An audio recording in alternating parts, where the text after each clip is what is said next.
Do you ever sit at work and tweet? Well, hundreds of thousands do every day on Twitter.com. Now, Twitter allows people to connect with one another in real time by simply asking one important question. What are you doing? The answer is a sort of mini blog that lets you stay abreast of every last detail of your friends' lives. Joining me now is Mr. Twitter himself, CNN's Rick Sanchez. Rick hosted the Shorty Awards last night in New York. Rick, great to have you with us. Yeah, Mamla, it's interesting. Standing room only is what we had last night. It was crazy. I mean, it was fun to be able to put a face on so many of these people who you talk to every day, or are just names, on the computer. And this whole idea of social media is it's taking on a life of its own. I mean, the internet is allowing people to create communities. I mean, literally, communities all over the world, and they no longer want to be given speeches. They want to be a part of the conversation. They want to be a part of the dialogue.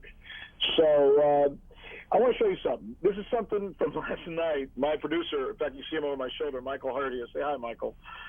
Michael last night was with me, and he had a camera, and we kind of recorded some of the things that were going on last night with all the Twitterers from all over the world who'd gathered in Brooklyn, New York. So here's a taste of what it looked like. I see except people who actually were in it, not necessarily you, but right.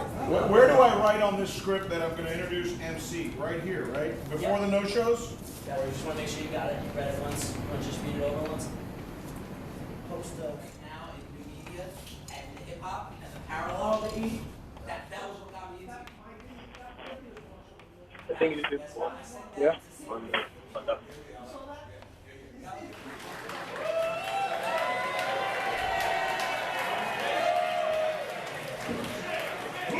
All right, there you go. There's a chunk now of what we're going to be doing later on. We're going to show the entire piece later on, and I think we're going to be sharing it with some other members here at CNN. Now, the idea is very simple. For a long time, and that's what these people reflect, for a long time, the working model of our business has been that we are almost like gatekeepers. Like, we have information, and we decide to put it on the screen or put it in a newspaper or share it with you, and we tell you almost in a one-way mode what's important on that given day. The new model, as we see it, will likely involve people helping to make decisions, not only as to what the news is, but what the feedback for the news is, how it's accepted, for example. And I think that's what we're finding, at least in our little own experiment in this part of the world with the Sanchez show every day at 3 o'clock here on CNN, how we meld or mold or marry what most people would consider, old media, mainstream media, with the new model, which is more of a social media perspective. Well, certainly on your show, Rick, you're bringing Twitter to the masses and inviting that contribution. It's interesting, perhaps for people who weren't as familiar with Twitter, how something like an award show for users really illustrates how popular this has become. I mean, we've got the Academy Awards, the Grammy Awards, and now the Shorty Awards. You have to be pretty significant to have your own award show. It's huge. This is the first time that they've had this, by the way. And they were actually thinking last night that next year's is going to be much bigger. They're going to need a bigger venue because there were too many people there.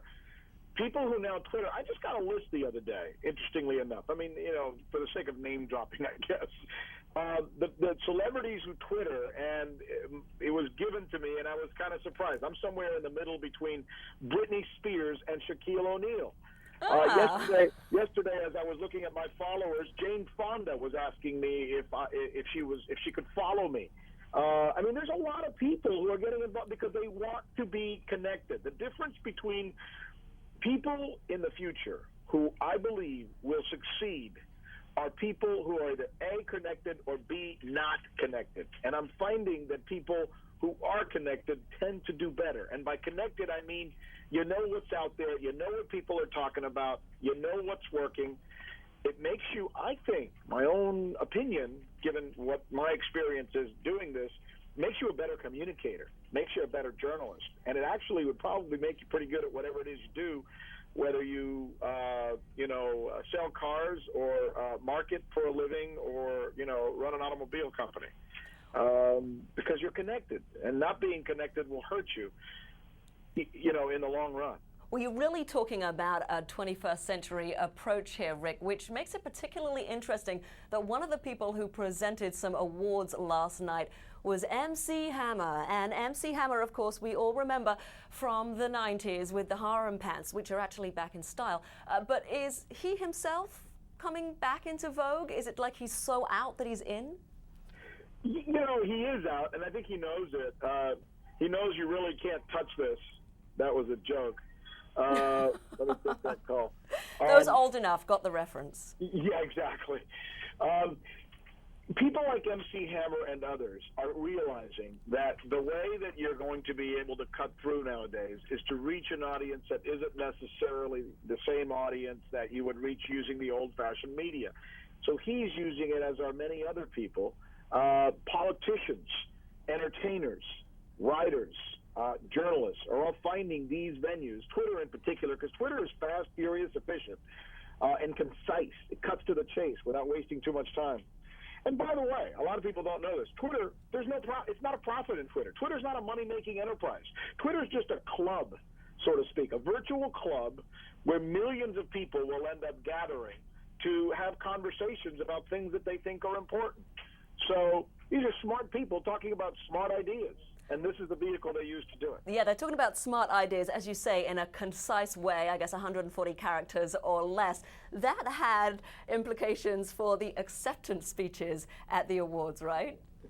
It certainly did. Everybody had to give their acceptance speeches in less than 140 characters, which made for a really fast-moving show. I think the whole thing, from beginning to end.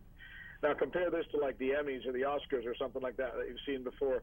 The whole event from beginning to end, since I got up on stage till I said goodnight, I think lasted 35 minutes. Wow. Okay. And then, of course, because Twitter is all about recording your reactions immediately, I'm assuming the reviews of the event came out like that. Yeah, as a matter of fact, they came out really well. Michael, my producer, we were on the plane this morning coming back from New York, and he says, "Oh, look, you made the New York Times." So, you know, the New York Times wrote a story about it, and I was fortunate enough to have my name in the headline of the story and in the first line, which was pretty cool, actually. But here, last night, here's who was represented that I saw. The New York Times was there. The Post was there. Business News was there. Obviously, CNN was there. I mean, it sounds like it's some strange idea that's out there, but this thing's pretty much starting to go kind of mainstream. A lot of the folks who come from the mainstream world are tapping into social media and Twitter in particular. It's, like I said last night, this thing is exploding. Yeah, one thing that I have to check with you, Rick, is how difficult it was to retain the attention of the audience members, considering that there was a room full of people who Twitter, and that means that they may be constantly wanting to send out their little updates. I don't think it was the fact that they Twittered. I think the fact that was that it was an open bar, and they were making what was that? They had a name for the cocktail they were serving. I think it was either a gimlet or a margarita or something. But I think that they may have had a few too many of those, and I think it made people a little more loquacious than would otherwise be expected. But you know what? It was fine. You know what? It did have a cocktail party feel, as opposed to the formal thing where everyone's sitting down and applauding, you know, politely. People were engaged in conversation while I was talking. There was a low roar in the background. I didn't have a problem with it. I didn't feel like it was rude. And you know what? When they really wanted to listen, things would get quiet, and then there'd be that little low roar again. What the heck? All right. Well, I'm sure you commanded the room, Rick, and were just the perfect person to host such an event. So thank you ever so much for sharing your experiences with us. My pleasure. We'll do it again.